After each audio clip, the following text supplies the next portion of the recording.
Blessed Campsite. This is another YMCA site for narrow tree growing. As of now, we have planted 600 narrow trees here, taking close monitoring and nurturing. Thanks to Kuya Sam, our friend, the owner of this 1.5 campsite, who committedly joined the YMCA 10K Narrow Tree Planting Challenge. Through him, we were able to extend to the people, young and old in this community, the importance of narrow tree growing as one of the most feasible and meaningful action to mitigate climate change. You too, come and join us this challenge, or you can do it anywhere.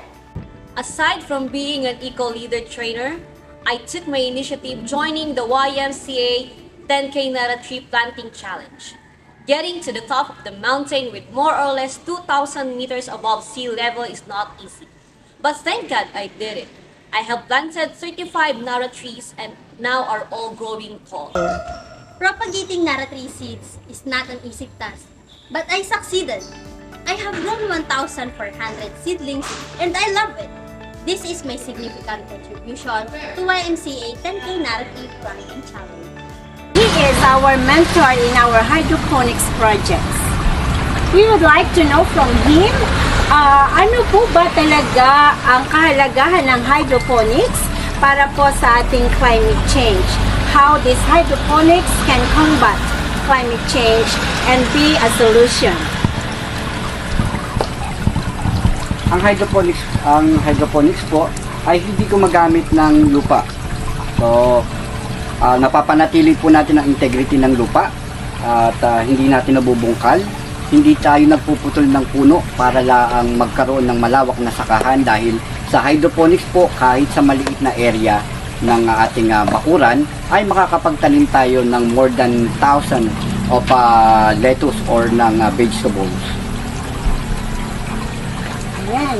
And bilang siya po ang ating mentor sa ating pong mga project sa gulayan sa paaralan sa San Pablo City, sa ngayon we have 3 public schools na inuumpisahan po ang paggawa ng hydroponics at pag-grow ng hydroponics.